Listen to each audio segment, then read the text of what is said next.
In this video, I'm going to show you how to create shifts and add them to your schedule.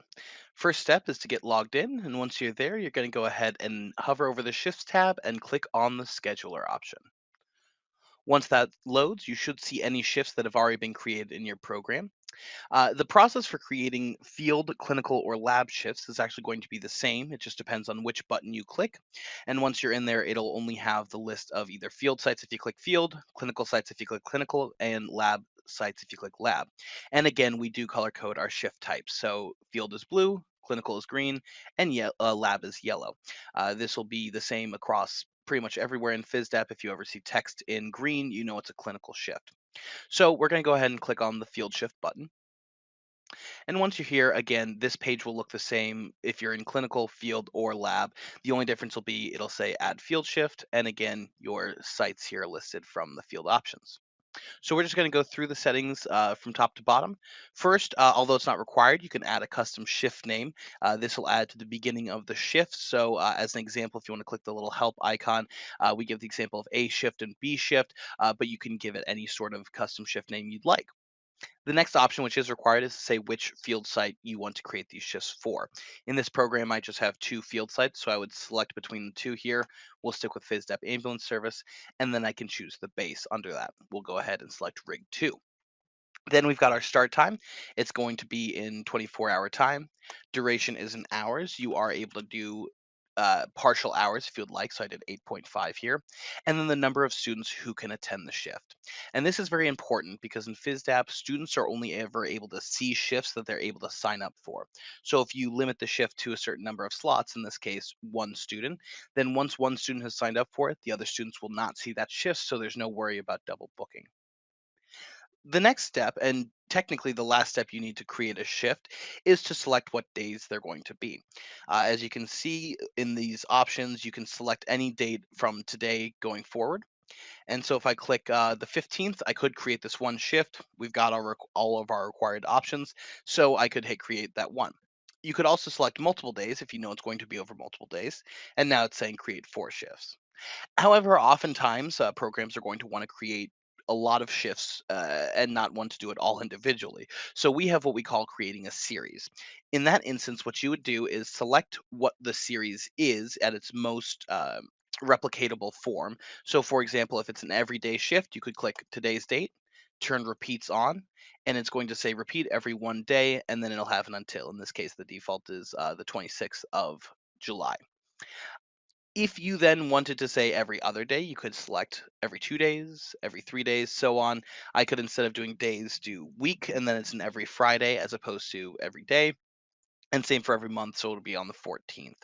Uh, you can also remove a shift from the pattern without actually changing the pattern itself. In addition, you can add a shift to the pattern without, again, changing the pattern itself. So the series doesn't have to just be what the pattern you set up is.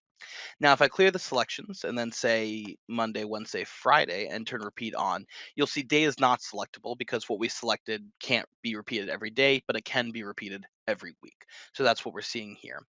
Instead of this, I'm going to go ahead and do an everyday shift, repeat, and we're going to say, let's go till the end of August. So I'll select August and click August 31st.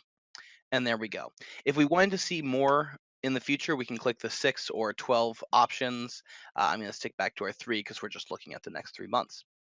Now, again, we do technically have everything we need to create these shifts, so we could go ahead and just create the 79 shifts, but we do have 2 more pages of potential options we can turn on, so let's go ahead and check those out. I'm going to click number 2, assign sign up. I could also just do the previous and next option, same difference. First, we've got our assigned preceptors and instructors. When you assign a preceptor, you'll select the preceptor from your list of preceptors for this site. This site doesn't actually have any preceptors at the moment, so I cannot add the preceptor to it. If I did, adding a preceptor does a couple things. One is in the filters in the schedule itself, you can filter by preceptors who are assigned. The second option is it'll put the preceptor's name on the shift so your students can see who will be the preceptor for it before they sign up for it. And then the third is that the preceptor will be auto-populated into the PCR when the students go to actually fill out their information. Similarly, with the instructors, you can assign an instructor. With these options, it's the name will appear on the shift itself. So again, the students will know who is going to be on that shift. And then also the instructors will be added to the email list. We'll talk about the email list on the third page here in just a second. So we'll put a pin in that for the moment. If we wanted to, for the next option, we could assign students directly to these 79 shifts. Again, this shift only has one slot. So if I assigned Michael Scott and moved him over, it would be adding him to all 79 shifts. So there may be times where you want to do this, where you're creating the shifts and you want to assign the student to all of them at once. In this instance, I don't want to do that because I want to let other students potentially sign up for them. So I'm going to click Assign Drop and move him back over and hit OK. So we're not going to pre-assign any students. The last option is the student sign up. So first, you can turn sign up off. So if sign up is off, only the instructors will see the shifts, and so they can then assign the students directly to the shifts. The students will not select it; they will just see that they've been assigned to it. If you turn sign up on, however, there will be a sign up window. And the window will determine when and who can sign up for that shift. The from date is when students can begin to sign up for the shift. And right now it's defaulting to the 14th of May. And the until is when the window closes. And again, it's set defaulting to 2 days before the shift starts. So if we wanted to make a change, we could either change the date itself or we could change the type of limitation by clicking on the from or until. And we've got specific date, which is a specific date, as we see with the from option currently.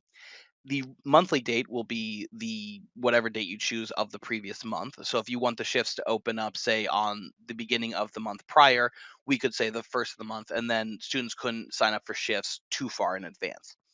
And then the last one is the rolling date, which is what we see with the until right now.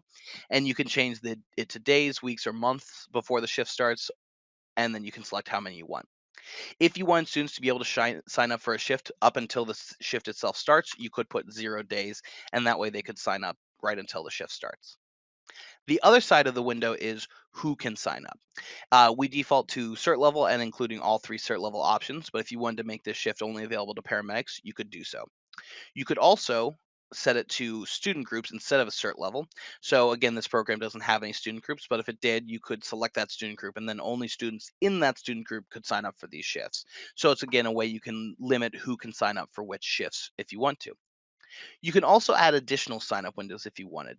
This could be potentially a way that you have, say, for example, give paramedics first dibs at a shift. So if we had the shifts for paramedics open up on in May, they'd already be open when we create these shifts. Then if I click sign up window and set it to, let's say, 3 weeks before the shift starts for EMT and AEMT, that would mean then that these students would have to wait until 3 weeks before the shift starts to sign up for it, whereas paramedics could sign up right away. So if you have limitations of how you want to give certain people first dibs, or if other people should have, be limited by the date or anything like that, you can set that up with the sign up windows. If you add it and then realize you don't need it, just click off, and then it will not use that sign up window. If you turn both of them off, you're going to get a message saying the sign up window settings will make the shift invisible to all students because, again, right now there is no sign up window. So you will need to have a sign up window if you want students to sign up for the shifts. The last option on this page is drop, cover, and swap. Drop would be the student's ability to just simply remove the shift from their list. Cover would be if student A is going to take a shift from student B who can't make it. And then swap would be student A and B each have a shift and then they switch it with each other. You can turn these, they default off. Again, that was something that we set up in the scheduler settings if you watch that video. But right now they are set to all cannot. If I turn it to can, you'll see that drop with permission is an option. And then I can set to without permission if I want to. And again, the permission option will show there. If you set it to drop with permission, then the instructor will be notified when a student requests the change. If it's dropped without permission, then the student will simply be able to drop the shift. The final page includes the notes and the email list. Notes is a section where the instructors can leave a note on the shift itself so the students can know certain information about that shift. For example, if they're supposed to bring something, or if they need to wear certain clothing, or if they need to park in a certain place or go to a certain door, anything like that, they can put in the notes. For example, I'll say, bring immunization forms. And then that way the students will know that they need to bring their immunization forms to these shifts. And then the email list is a way that anyone who is on the email list will be notified if anything on the shift changes. So if someone signs up, if someone drops, if the date is changed, the time is changed, the shift is deleted, any of those changes will notify anyone on the email list. And again, I had mentioned on the previous page that the instructor, adding an instructor to the shift, will automatically put them on the email list. So if something changes, Joanne will be notified. And that's it. Now we just have to click create the shifts, and our little robot is going to do his calculator business, and then we're going to come back, and now we can see more shifts were added in starting on the 14th. Then there's an everyday shift, as well as the Monday, Wednesday, Fridays that were already in there. So if we click on one of those, we can actually see some information that we put in. So for example, the instructor was listed, the notes for bringing immunization forms. We've got the drop cover swap options and what the sign up window is saying. So paramedics can sign up for it and the window will close on the 18th. Because this was created as a series, we can also edit it as a series. So if you needed to make a change to it, you don't need to change all the shifts individually. You can just go to one of them and click edit. It'll ask if you want to do just one or you can do multiple in the series. And when you do multiple, you will want to make sure that everything is marked gray like this, which means it's included in what you are editing. Now, if you didn't want to include everything, let's say the 15th and 16th are fine, but you want to change everything going forward, then you could do that here. But in this case, we would want to select everything and click the edit button. Same is true for deleting. If you need to delete the shifts, you can delete them as a series. If you do edit only part of the series, it will essentially break up the series into multiple. So you have what you edited and what you did not. So they become two separate series. And again, if you have any questions on this, please let us know. Our phone number is 651-690-9241, and our email is support@fisdap.net. Have a great day.